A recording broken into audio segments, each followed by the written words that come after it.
Alrighty, long time no see, first video back. What's going on, guys? Jesse 504 bringing you all my return to YouTube. It's been a couple months, hasn't it? Worked summer as a camp counselor, and it was a full-time thing, so I couldn't have any time to make YouTube videos, do really anything, unfortunately. But we're back and better than ever now. And we've got an awesome draft analysis to go with my return. And so basically, we joined a league called the SBU, created by John Jr., OG Albina, and Grandmaster D-Ray, and some of my friends, and they invited me to the league, which was nice. It is Galactics Wi-Fi, of course, and it is an S-tier league, meaning that normally in S-tier leagues, you know, we get mons that are slightly better than your average tier 1, you know, like maybe like Naga Nadell or Sheer Force Lando I type mons. But they just decided to allow some full-on Ubers in this one, because in Galactics it was kind of tough to make everything fit. Because you look at some of your standard S tiers that I normally see, for instance, like Shaman Sky, both the Greninja form, or Protein Greninja, Ash Greninja, some other S tiers that I've seen, and they didn't want to dip into their normal tier 1s, move like Urshifu, Dragapult up as S tiers, which they probably could have done, but instead they allowed a couple Ubermons like Magearna, Kyurem Black, Reshiram, Giratina Origin, and of course what I got at 5th pick overall, Solgaleo. This mon is crazy. It's just a straight up Uber. It's not necessarily like the most used Uber, the most powerful Uber necessarily, but it's a fantastic Pokemon. 97 base speed is great with this typing, only 4 weaknesses, a handful of resistances. It's basically just a better Metagross. It's got the same ability, great coverage physically and specially. It's got like 137 physical attack, 113 special attack, something like that. Great bulk, and it can really just kind of do what it wants, especially in a metagame that isn't Ubers. It's a standard draft league, pretty much, with just some S tiers. So Galio is really primed to put in plenty of work. I've got some experience with it in Ubers league, but never as an S tier, of course. But it's able to do so much stuff that I figured it's never a bad pick, and so I just kind of added it to my team. Snap picked it when the mons that went before it were like, what went before? It was Magearna, Reshiram, Giratina Origin, and Mew were the 4 months to go before. Interesting Mew pick early, but I was like, Solgaleo's still up, I'll take Solgaleo. Maybe could have done Kyurem Black, but I just did that in one of my previous Wi-Fi leagues, albeit it was VGC, but still, I wanted to try something new, and I figured Solgaleo was a perfect mon to try. And your 5th out of 12 was only 12 coaches, because that's really, I think, if you wanted to do an S tier league with 16, might as well just make it an Ubers league at that point, because there's not really mons that you're going to be able to like stretch into that S tier without just putting in full-on Ubers. So we were able to get a very strong team. Up next in tier 1, I grabbed myself a TORN-T. I didn't know if it was going to fall back to me, but there was a bunch of mons that I wanted. It was like between this, Zapdos was another option that I wanted. I wanted a nice bird here, and I figured TORN-T was about time that I got to try it on Wi-Fi.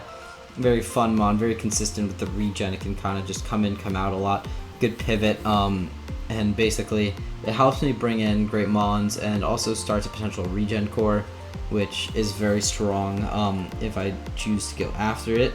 And I figured, you know, it is pretty solid with Solgaleo, just momentum to get it in. And they have a pretty solid defensive typing synergy-wise. Solgaleo obviously has a ground weakness that TORN-T can cover, and TORN-T's ice weakness Solgaleo kind of covers. TORN-T's rock weakness Solgaleo covers. Obviously not perfect, like Solgaleo also appreciates like a solid dark type. And so I figured, you know, I'll get that later. I had my eyes on one, but TORN-T I figured was solid, and it opened up an avenue for me to get cool mons later as well, because it fits on every team, so I don't really have to worry about drafting necessarily around it. I can more focus on drafting around the Solgaleo, and having TORN-T is always nice. And in tier 2 I found a mon that complemented both of them, I felt.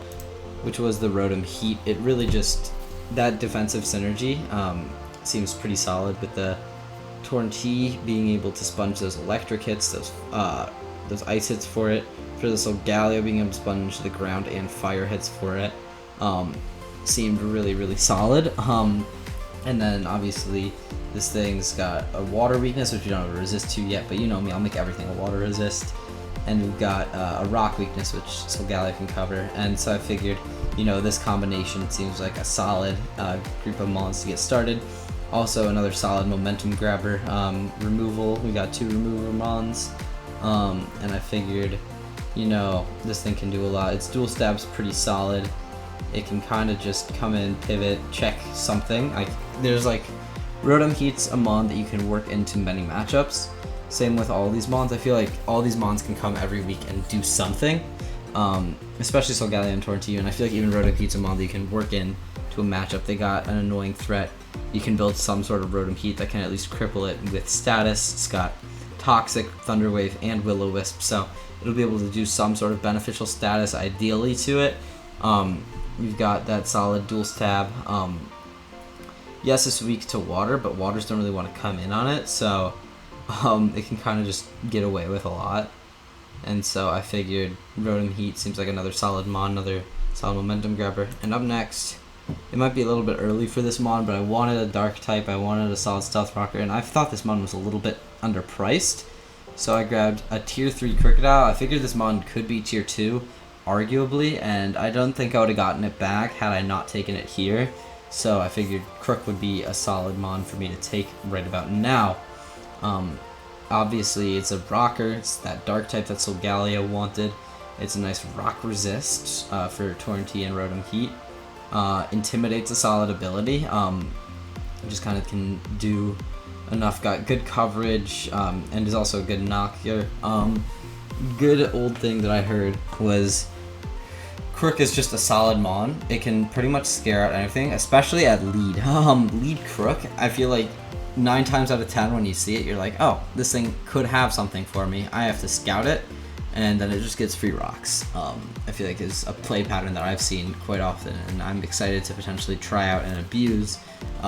In addition, Moxie Cleaner, it's a great mon. I saw how Josh used it in NCP Season 5, and I saw this mon put in plenty of work for him there, and I figured, you know, I'm one to try it out, and I also figured it'd just be a solid synergistic mon. Also helps out with that Solgaleo's Ghost and Dark weakness. I said Solgaleo needed a Dark type. I'm trying to focus the draft around Solgaleo, keep it as my focal point, which is why I got stuff to help it out early on, and I figured, you know, these mons are kind of all working together. We have like a bunch of cores started, but we're not like necessarily finishing any of them early enough right away, and so I figured this would be a solid start. And with these 4 mons, I looked and I pretty much planned out the rest of my draft because I was at camp at the time of the draft, so I had very limited time to sort of think about stuff. So I was kind of just like leaving picks, and I figured I would at this point want to leave a bunch of picks. And I looked around and I looked, what tier 1, what tier 2 am I going to want to grab later? And I looked and I was like, nobody's going to take these. I'm going to leave these until the last round possible, when I know that, because I know that they will not get sniped, and I know that I'll be able to have them. So let's focus on diving into the lower tiers a little bit more. But first, I got my tier 3 pick up next. Second one, Mienshao. At this point, I was kind of committing to going on that regen line. And I figured another offensive piece wouldn't hurt.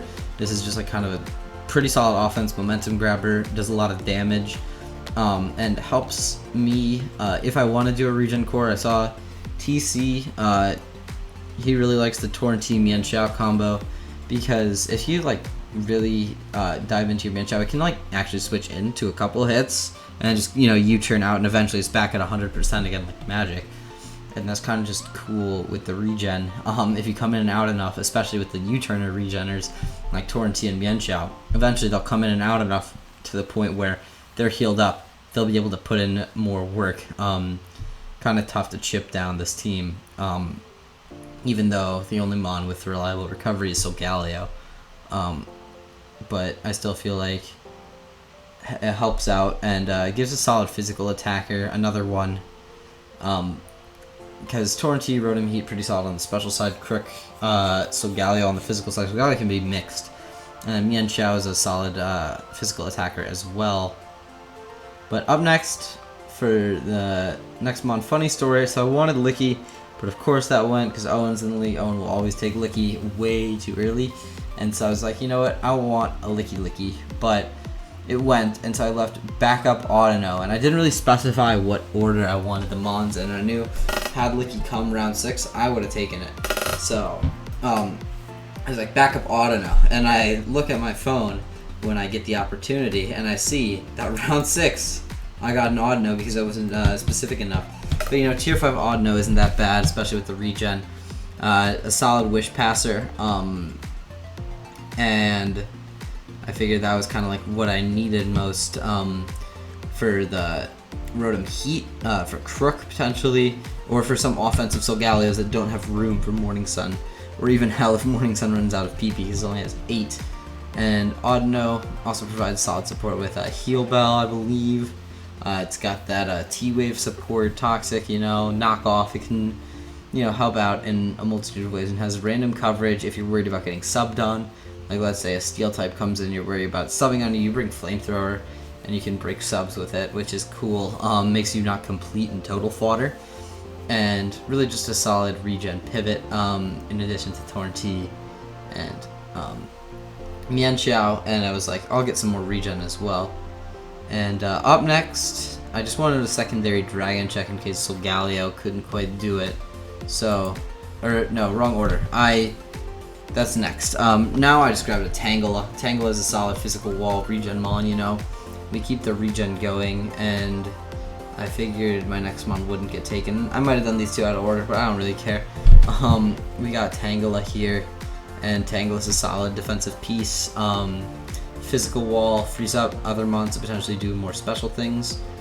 Like Fizdef Tangela chews hits, especially with that Eviolite, and it can even run fairly Spadef. And with the Eviolite, still take physical hits very well. And additionally, it has a surprisingly high special attack stat, so again, it's not very fodder. You got your Sleep Pattern stun Spore if you want to slow mons down. You got your cool knockoff, you know. Tangela is another solid ball of utility. That's kind of what this team does, is it can kind of do a lot of just various utility work. And I figured, you know, Tangela will be good, and the team is going to have a hard time for people to wear it down between TORNADUS-T, Mian Xiao, AUDINO, Tangela, plus one more mon later. I'm sure you guys can figure out what it is. All having a regen. It's going to be a great great pairing together. And I also got my tier 5s out of the way already, so I can focus on going back up with this next tier 4, which is the secondary dragon check in case Solgaleo doesn't want it. It feels kind of redundant with AUDINO, but I feel like it was still like a necessary evil, you know, just to have, like, in case someone is like a very scary dragon, you know, like a, let's just say Dragapult, you know, that Solgaleo can't check. Then this mon can help check it and just be a fairly solid defensive player, and that is AROMATISSE. It can come in mostly for those dragons, a secondary Wish Pass or secondary Cleric, and really that's all I could ask for here. Not much to say other than I needed a secondary dragon check. I don't foresee this one coming to too many games, mostly just because the next couple picks, plus what we have already, means that there's not going to be very many slots for mons to come. You know, it's just a mon, or it's a team where all the mons threaten coming, and can come in pretty much every week, week in, week out. And so I figured these mons together can just do it all, and so we are very solid full rounded 11 mon roster. Up next, I grabbed my second tier 4 because, like I said, this last tier 1, tier 2, I knew I could save till the very end. And we got COFAGRIGUS. I figured just like a solid ghost type. I want another fighting check just in case AROMATISSE gets overwhelmed, because obviously the Psychic doesn't resist fighting. TORNADUS-T can check most, but like if they have Stone Edge or something, then it becomes a little tougher. Obviously a lot of fightings do have knockoff, but I figured COFAGRIGUS is just another solid physical wall, and gives me a solid T-Spiker, even though I know I'm going to pick one up later. Just having a secondary one is nice if in case the other one sometimes doesn't want to fit it. Main issue with COFAGRIGUS is that it doesn't really have good reliable recovery, but it can kind of just help out. I lost to one almost in NCP last season, I lost the game, and a large part of it was just because of an Iron Defense Body Press COFAGRIGUS, because now Ghost plus Fighting with the combination of Body Press plus Ghost Stab means that nothing resists that dual stab, which is really tough for a lot of teams to potentially deal with. It like doesn't seem like that much of an offensive threat until you really think about it, and it's a tough mon to switch into. But it's a very weird thing to think about. Up next, we're going back up the ladder. We got some very strong mons left to pick, and the first one is DRACOVISH. I could fit DRACOVISH, so I took DRACOVISH. It's just a worse Huntail, pretty much, and unfortunately Huntail isn't in Galactic, so you just kind of have to make do with this shitty DRACOVISH. Not much to say. You click Vicious Rend, and you run Scarf, you run Bandit on the weeks where you can afford it, and you just nuke stuff. And that's pretty much what DRACOVISH does. And last but not least, Toxapex. I'm sure you guys all saw it coming.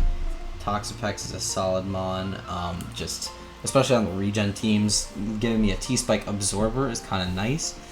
And being able to just like knock stuff, scald stuff, it can do various different tricky things, especially like a Rocky Helmet or something, or Black Sludge. It's going to be able to wear things down slowly over time.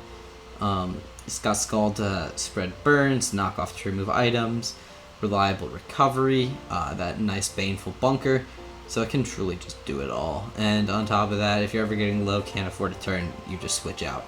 And it will heal itself back up. It Toxapex, very solid mon. This is a team that's a little bit outside of my comfort zone, but I figure it'll still be able to do work, because it's, from what I've heard, it's just an objectively good team. Even though it's a team that I don't like that much, I still like all the mons except like, getting like a little bit out of my comfort zone with like sort of a regen core. I feel like if I don't play it well, it's just going to end up flopping and I'm going to end up hating the team. But if I can play it well, this is going to be great. It's a big if, because I'm going to be rusty for the first couple weeks, and I'm going to be playing a playstyle that I haven't really had the opportunity to play. I've been able to watch a good amount of regen spam, but I haven't really had the opportunity to play it that well, so I'm hoping that it'll go well for me. But with all that being said, I hope you guys enjoyed, and I hope you guys are ready to watch my return to Wi-Fi, return to YouTube, and yeah, until next time, just 504 out. Peace.